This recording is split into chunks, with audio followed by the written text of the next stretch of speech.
Então, eu gostaria de chamar agora, para a gente passar para a palestra seguinte, o André Butzke. André. Está aqui? Pode ver, André.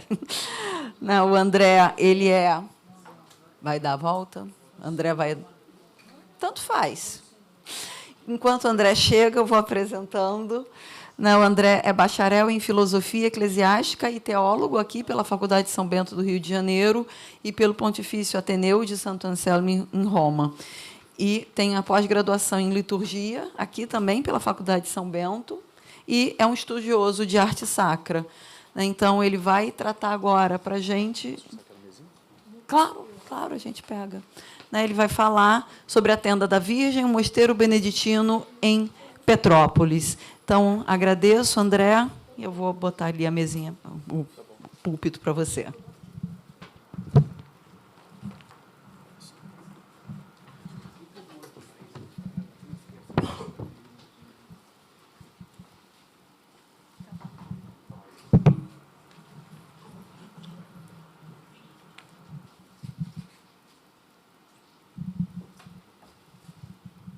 Muito bom dia.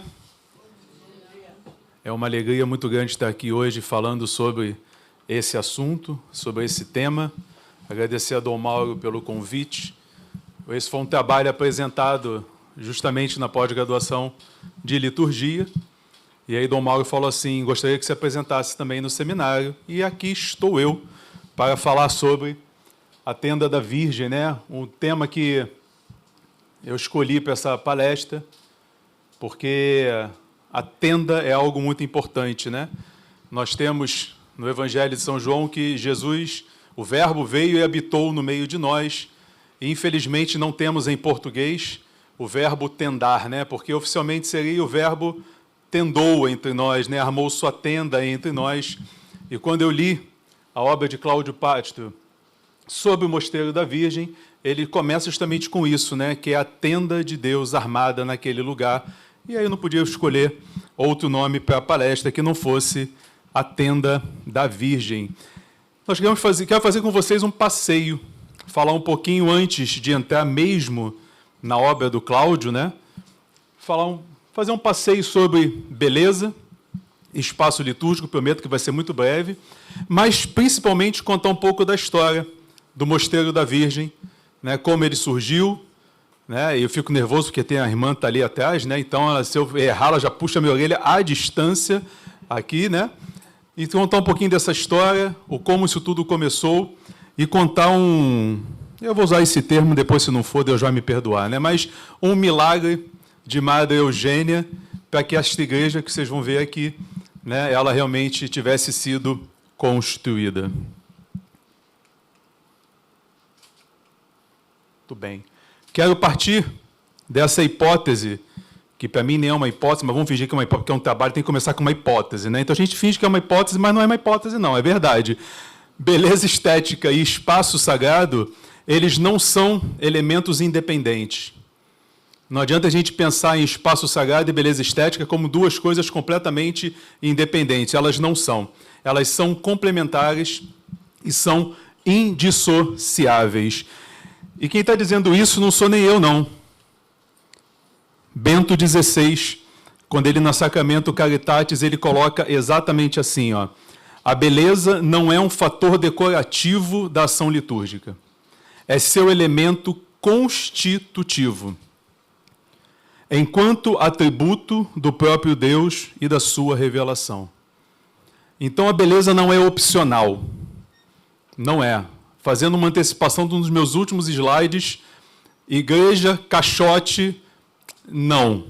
Beleza na igreja não é opcional. O espaço litúrgico ele precisa ser bonito, porque beleza é um dos atributos de Deus.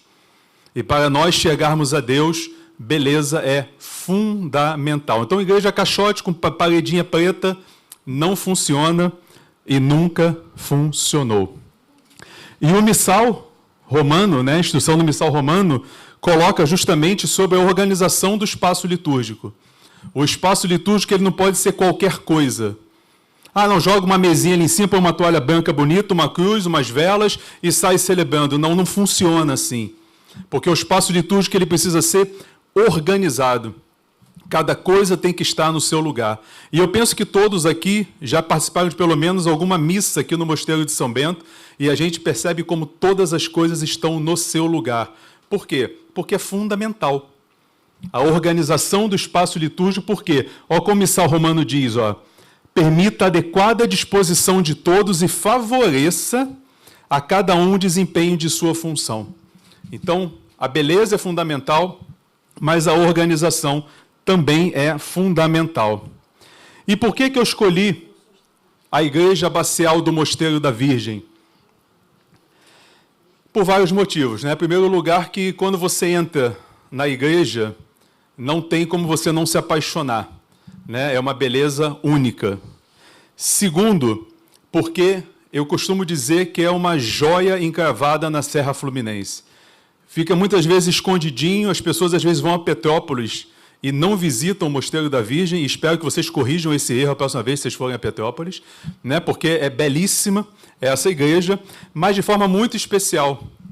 Nós temos uma missão, a missão Tenda do Senhor, né? E até por isso que eu escolhi Tenda da Virgem, né? A gente faz tudo junto assim, mas foi nesse mosteiro, em outubro do ano passado, que nós estávamos num retiro, e Deus inspirou nos nossos corações o aplicativo Ora et Labora, inclusive desses marcadores que estavam aí em cima. Depois vocês dão uma baixada ali e vê que é maravilhoso essa divulgação da espiritualidade beneditina. Então, nasceu aqui, num retiro, em outubro do ano passado. Então, tudo isso me fez escolher esse lugar para falar com vocês hoje. Então, um pouquinho de história. O Mosteiro da Virgem, antes de ser um mosteiro beneditino, ele pertenceu a uma outra congregação. Lá em 1910, uma jovem brasileira, né, que morava em Paris, ela foi a Roma, né, e com a intenção de fundar, né, uma obra que oferecesse oração e sacrifícios pelo Papa e pela santificação do clero. Então ela passa anos tentando fundar essa obra, e aí você imagina que eu estou falando do começo ali do século XX, então ela enfrenta em Roma ali a Primeira Grande Guerra, né, nas primeiras décadas ali, mas em 1930, na festa da Páscoa, finalmente, a Companhia da Virgem, ela se estabelece e ela é fundada. Quando parecia estar tudo muito bem, está tudo muito bom, não estava. Por quê? Porque a sua fundadora, ela falece 2 anos depois, né? E com o falecimento da madre fundadora, Madre Francisca de Jesus, dificuldades imensas se abateram sobre a ordem, mas especialmente porque a família dela resolveu pedir os bens. Então, a Companhia da Virgem não tinha o que fazer, né? Estava perdida, não sabia o que fazer naquele momento. E aí, graças a alguns benfeitores, a providência divina, né, o diretor espiritual dela, junto com o cardeal Dom Sebastião Leme, eles conseguem que a Companhia da Virgem tenha um novo recomeço. Mas, para isso, elas precisam atravessar todo o oceano. E elas vêm para o Brasil, mais especificamente para Petrópolis. Isso em 1937. Então, você imagina que durante 5 anos foi aquela confusão que vai, não vai, o que é que faz, o que é que não faz. Em 1937, elas chegam no Brasil, que eu não vou dizer que é por acaso, nada é por acaso, mas a fundadora, ela era de Petrópolis, né? Então, as monjas, as irmãs na época, né, vêm para Petrópolis e vão ficando por ali. Contudo, o tempo vai passando, apesar de ter tido umas vocações ali no começo, as vocações vão murchando, e 30 anos depois, o mosteiro, o convento, na época, né, já está meio capenga, já não se tem mais muito assim o que fazer. Concílio Vaticano II, né, começa a dar aquele gás novamente, e aí as irmãs lembram que a fundadora sempre teve um desejo de fazer parte de uma ordem maior, né, de uma ordem realmente, e ela sempre se identificava muito com São Bento. E, nesse momento, começam ali as tratativas, e o mosteiro de Belo Horizonte, ele abraça essas irmãs, aceita, e aí, no dia 8 de dezembro de 1969, né, a Companhia da Virgem torna-se realmente beneditina, ou seja, é abraçada pela Ordem de São Bento e torna-se um mosteiro beneditino. E ela vai crescendo, as irmãs vão vivendo ali, e aí a gente chega por volta ali dos anos 80, finalzinho ali dos anos 80, com Madre Eugênia.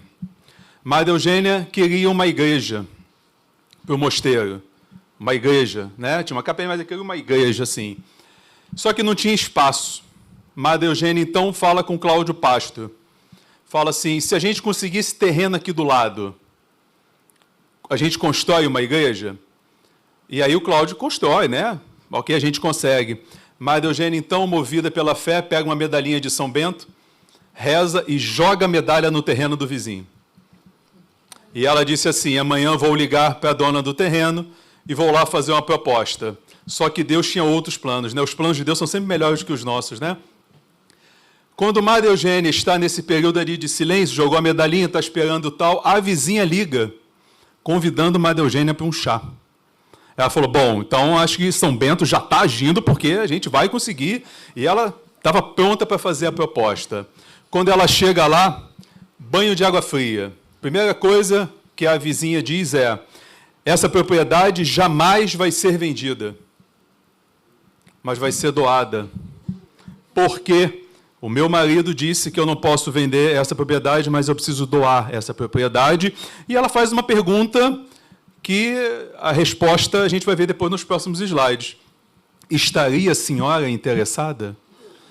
Então, a gente tem um grande milagre de São Bento, né? Então, fica a dica. Se estão querendo alguma coisa, joga a medalhinha lá, né, por cima do muro, mas tem que ser por cima do muro e tem que rezar, né? Trabalhada aí na fé e tal.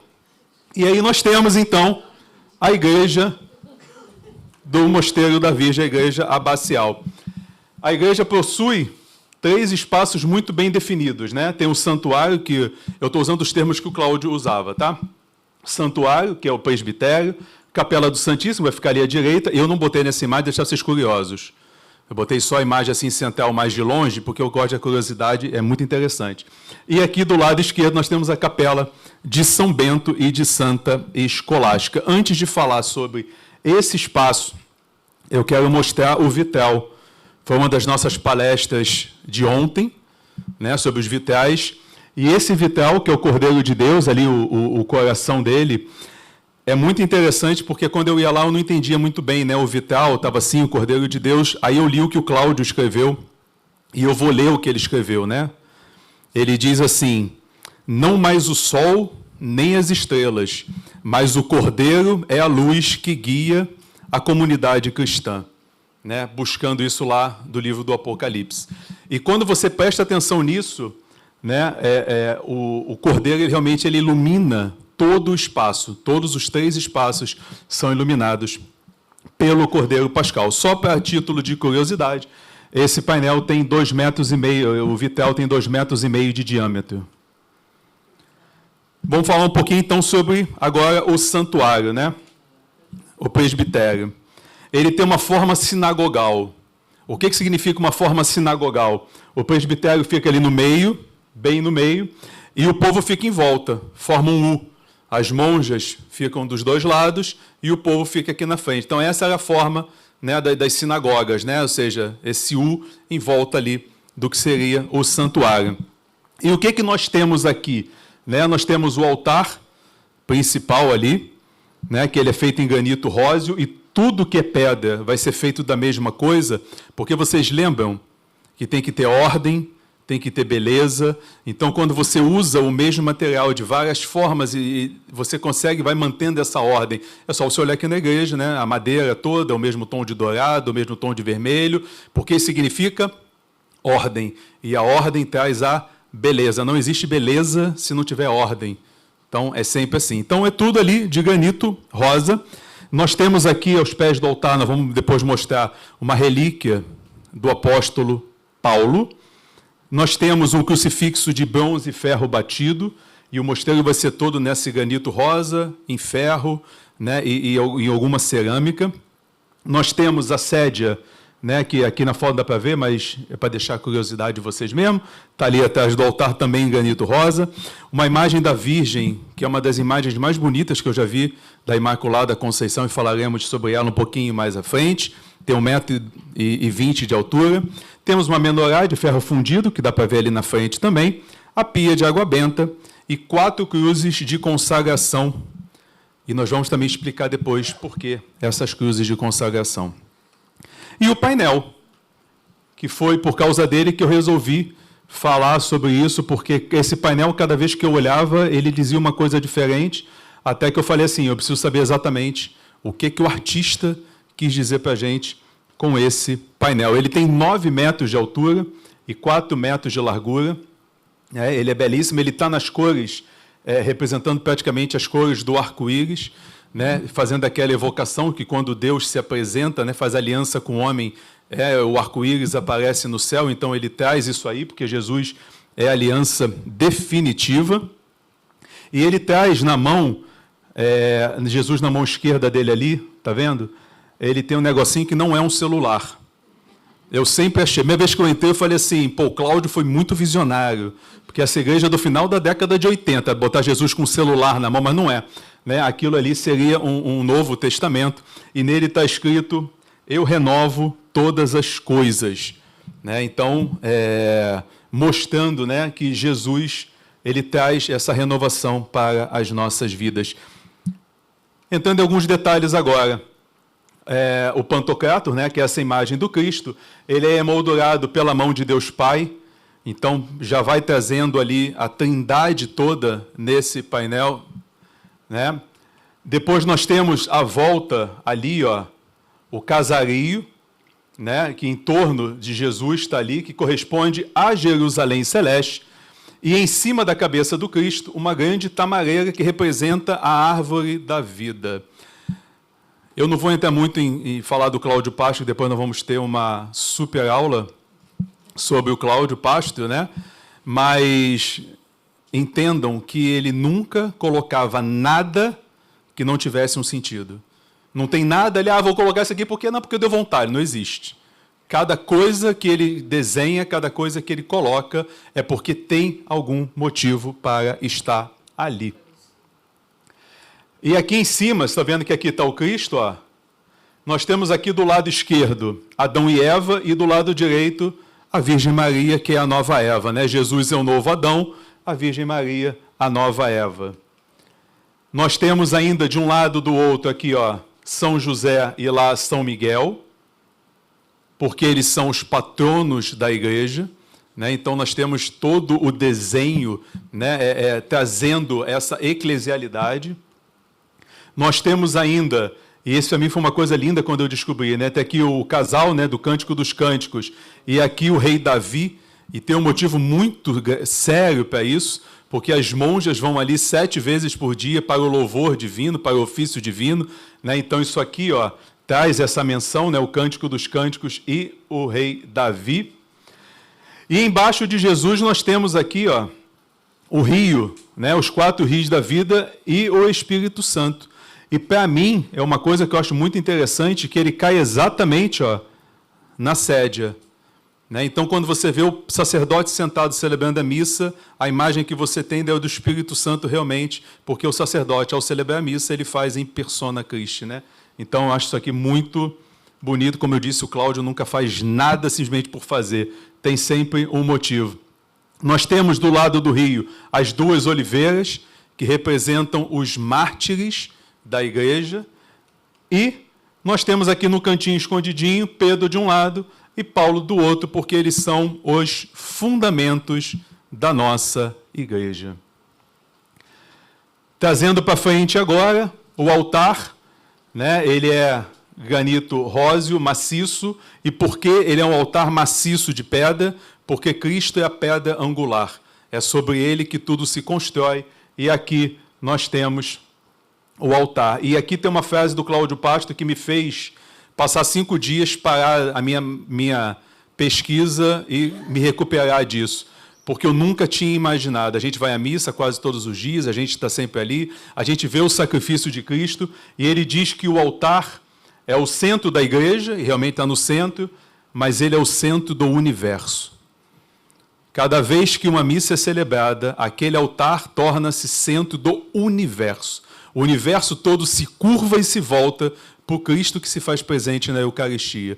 Isso aqui me fez alguns dias de uma pesquisa e de uma retomada de fôlego, porque o Cláudio, de vez em quando, eu acho ele meio covarde com algumas coisas que ele escreve e que deixam a gente assim meio chocados. Em cima do altar, nós temos as 5 cruzes, que representam as 5 chagas de Cristo, o altar consagrado. E aos pés do altar, como eu disse, nós temos ósculos do apóstolo Paulo. E por quê? Porque na tradição, se a gente voltar lá, especialmente nas catacumbas, as missas eram celebradas em cima dos túmulos dos mártires. São Paulo foi mártir, então nós temos aqui os ossos do apóstolo Paulo. A cruz, que eu acho belíssima, ela é feita em bronze e ela representa a serpente levantada no deserto. Existe um ângulo que, infelizmente, se a gente botasse essa foto, esse ângulo aqui, não daria para vocês verem a cruz, mas ela fica exatamente na árvore da vida. Ela faz ali um jogo com a árvore da vida, por quê? Porque a cruz levantada no deserto era para curar das mordidas das serpentes, e Jesus é a árvore da vida que cura todas as coisas. A sédia, eu decorei tanta palestra que eu já passei daqui da minha folha, não estou nem vendo a folha aqui mais, ó. Mas é bom, não vou nem mexer na folha, não, vamos embora. Depois, se precisar, eu pego. A sédia ela é esculpida na mesma pedra do altar, justamente para mostrar que existe toda uma unidade, uma ordem ali. E a gente depois vai ver que a Capela do Santíssimo segue esse mesmo esquema. O ambão, mesma coisa. E o ambão ele tem uma curiosidade, porque a gente acabou de falar do altar, que é o lugar da Eucaristia. Jesus, o pão vivo descido dos céus, o ambão é o lugar do pão da palavra, e ele está colocado exatamente entre o altar, o presbitério e a assembleia. Ou seja, a palavra de Deus é que faz justamente esse elo entre o presbitério e o povo reunido ali para o louvor e adoração. Aqui é a imagem da Virgem Maria, Theotokos, ela está grávida. É porque essa imagem aqui ela já é em bronze, então ela é bem escura, mas Nossa Senhora aqui está grávida, e o Cláudio tem uma frase dele que eu não vou ficar mencionando, eu vou ler esta frase, agora vou precisar do meu papel. Sabia que uma hora eu ia precisar do papel e não ia tê-lo. Vamos embora. Você não vai me vencer, eu sou mais... Isso é só um papel, não é isso? A frase do Cláudio é a seguinte: é a Virgem Imaculada Conceição, escolhida desde a criação para pisar a serpente. Nossa Senhora aqui tem um pezinho de fora. Ela vai estar embaixo do vestido dela, mas o pezinho está de fora ali mostrando que ela pisa a serpente. O seu pé direito também faz alusão ao caminhar e esmagar a serpente. Suas mãos orantes indicam a grandeza do mistério que ela traz no seu seio. Em sua cabeça e nos seus ombros, ela tem 3 estrelinhas. Aí, realmente, as estrelinhas, só quando você chega lá para ver. Aí, inclusive, para deixar vocês curiosos, Não dá para ver a estrelinha, vocês têm que ir lá para ver a estrelinha. Que, segundo a tradição, indicam que Nossa Senhora foi virgem antes, durante e depois do parto. Ou seja, o Verbo se encarnou e a Virgem Santíssima. Essa imagem ela é muito bonita.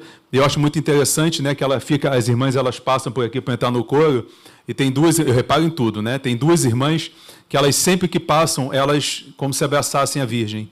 Elas simplesmente não conseguem passar. Elas passam, tipo assim, como se fosse abraçando ali, e eu acho um gesto tão bonito. Ou seja, você está indo para rezar o ofício, rezar o louvor de Deus, mas ao mesmo tempo você passa ali no colo da mãe e fala assim, vamos junto, Então eu acho muito bonito. Tem 2 irmãs que sempre fazem isso, sempre. Nós temos a menorá, que seria aquele candelabro judaico. Ela tem 7 velas. E aqui tem vários sentidos, quer dizer, 7 a plenitude, a presença do Senhor, mais especialmente porque 7, nós temos ali os 7 dias da semana, a ressurreição de Jesus, que é considerado sempre o 8º dia. Então, se nós temos a menorá com 7 braços, 7 velas, nós temos em cima do altar o Cristo, que seria a luz eterna, né? Como se fosse a 8ª vela, só que a principal de todas elas. A pia de água benta, que fica anterior, né? Está mais aqui para o lado da Assembleia. Agora, pelo que eu tenho visto, a última vez que eu fui, né? Sempre passa-se antes de começar o ofício, né? E pega, né, água benta, passa uma para outra monja e se fazem, né, o sinal da cruz, justamente para se preparar para a oração, né? E eu acho muito interessante que essa pia de água benta também fique entre a Assembleia e o presbitério, ou seja, para chegar lá é preciso estar purificado, né? Então, as águas do batismo são as águas que nos purificam. E aqui que eu falei das 4 cruzes de consagração, essa aqui fica logo no final do presbitério. A igreja é quadrada, ela tem 4 cruzes, né? E cada cruz dessa significa que aquela parede foi consagrada, ou seja, aquele espaço todo é consagrado ao Senhor, né? Então, assim, é tudo de Deus. Aquele lugar, se ele se torna o centro do universo, ele precisa realmente ser consagrado ao Senhor. E falando aqui agora da Capela do Santíssimo, eu falei, ó, mesma coisa, né? Mesma pedra, só que agora é redondo. E por que é redondo? Porque redondo, né, esse formato circular, ele vai trazer a ideia de perfeição e unidade. Né, a figura mais perfeita seria o círculo, né?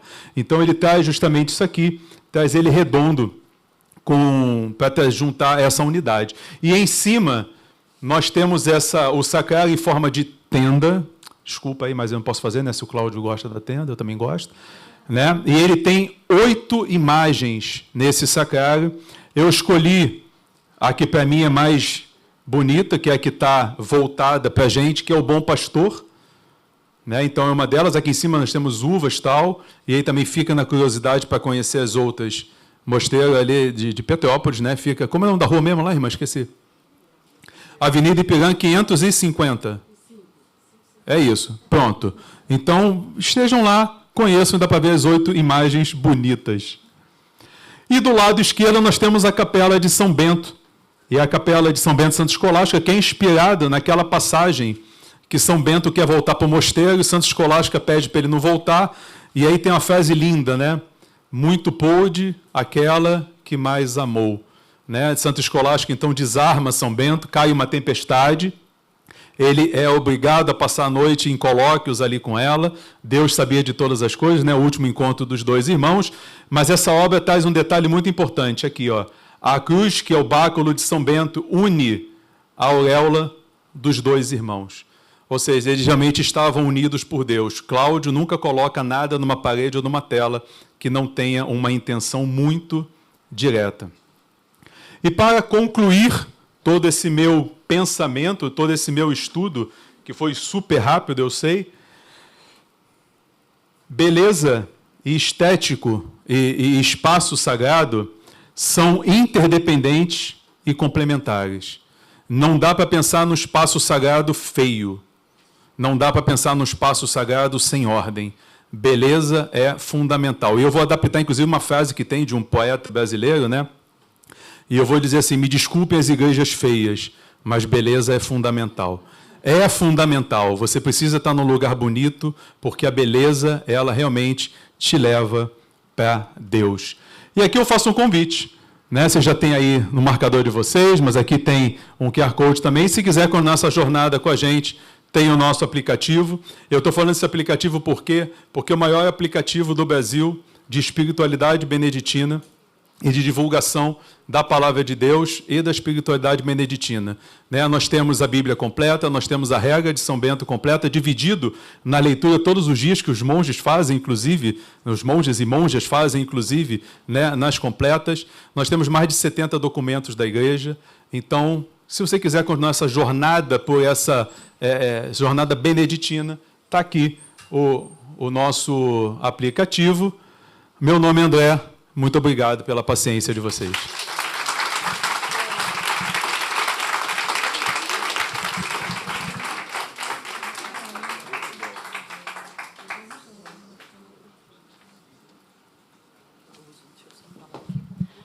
Bom, gente, vamos fazer uma rodada rapidinho de perguntas, né? Porque depois a gente vai ter uma outra palestra também sobre o Cláudio Pastro e a gente pode, né, juntar as questões. Mas alguém queria trazer alguma pergunta? André, vou fazer uma colocação e para você responder para a gente. Vamos lá. A questão da presença da beleza e ao longo do tempo e ao longo de diversos movimentos artísticos e arquitetônicos e das possibilidades também financeiras de construir.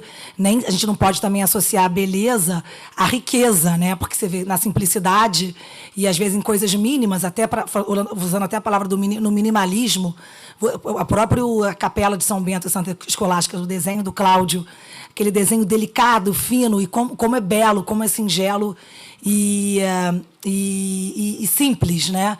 Então, assim, eu acho que existe nessa questão também da questão das igrejas muita discussão e muita confusão quando associam a beleza somente àquilo que é complexo e barroco e de um outro tempo, e que no nosso tempo, às vezes com muita simplicidade, com vidro, com alinhamento, com materiais como o granito, que é um material barato para a gente no Brasil, uma pedra que a gente tem em profusão, podem ser feitas coisas lindíssimas, como essa. Eu quero muito conhecer, inclusive já sugiro que façamos um grupo, que eu penetra no grupo dos Oblatos, que gostaria muito de estar com vocês.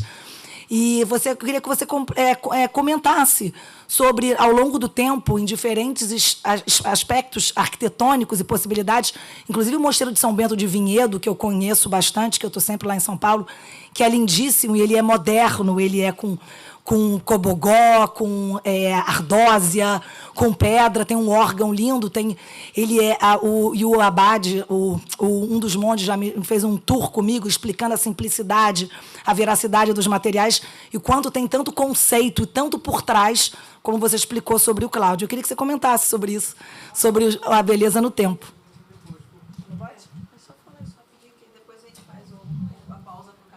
Prometo que eu não vou demorar. É exatamente isso. Né? Existe uma confusão entre coisas muito rebuscadas com coisas muito bonitas. Não dá para a gente pegar o Mosteiro de São Bento, nessa beleza toda que ele tem, e dizer que isso é a única forma de beleza. É uma das formas de beleza.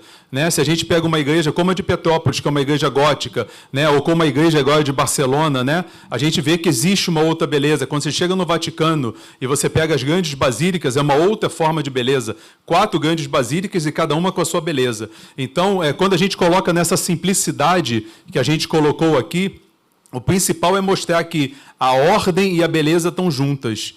Né? As pessoas hoje estão confundindo minimalismo, como eu falei. Pega uma sala como essa, joga uma mesa, uma cruz, isso aqui é uma igreja. Não, isso aqui é só uma sala com uma mesa e uma cruz. Para ser igreja, ela precisa de muito mais elementos. Né? Então, a própria igreja lá do mosteiro, ela tem paredes de concreto. Parece que não estão terminadas. E por quê? Porque nós somos obras interminadas.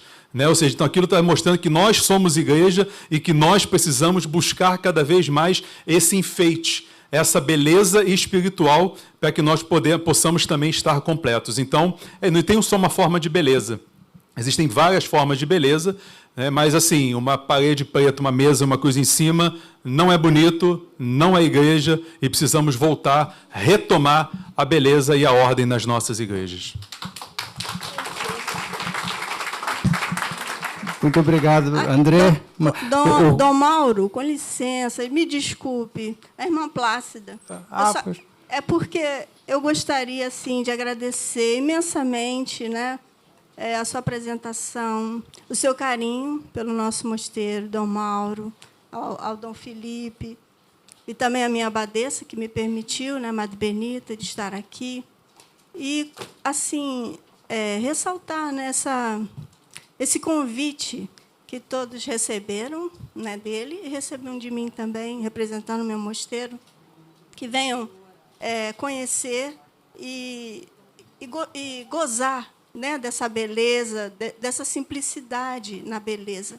Então, assim, fico muito feliz com a sua apresentação. Espero que você vá também lá no mosteiro também fazer essa mesma apresentação, que acho que não vai ser a mesma, vai ser... Com certeza, estando lá, né, eu acho que vai ser mais interessante ainda. E convido, né, quem sabe, a gente poder organizar isso, né, estamos comemorando 200 anos, né, dessa grande jornada, né, beneditina, feminina também. Então, assim, você falar com tanta emoção, né, com tanto carinho do nosso mosteiro, foi muito importante. Deus lhe pague muito, viu? Foi muito bom. Obrigado, irmã Plácida. Antes do café, eu gostaria de falar, a herdeira principal de Cláudio Pastro é a Madre Marta Lúcia, que vai falar daqui a pouco para nós. A Tamara tem orientado algumas pesquisas, defendeu recentemente, um aluno defendeu uma tese de doutoramento sobre Cláudio Pastro, e gostaria de ressaltar também a presença da Cristiane Meyer, que é uma pesquisadora, que defendeu a dissertação de mestrado, doutorado já terminou, não. Defendeu a dissertação de mestrado sobre pesquisa de Cláudio Pastro, pesquisou aqui continua pesquisando no nosso arquivo, que não terminou ainda, né? Ela tem traduziu uma das obras do Romano Guardini. Hoje ela nos presenteou com, não é tradução, não, essa tradução não dela, a outra liturgia. Formação litúrgica foi o que ela já publicou antes, a tradução dela. Hoje ela traz para nós uma outra tradução do Romano Guardini, importantíssima. Romano Guardini, que foi tão influente a ideia de Romano Guardini na criação da Lumen Christi. E depois um beneditino, Odo Casio, então, que foi também importantíssimo, hein? Maria Lá, e uma editora, Carpintaria, que está fazendo muito sucesso, graças a Deus. Muito obrigado. Vamos tomar um café, restaurar as energias para continuarmos com a Madre Marta Lúcia.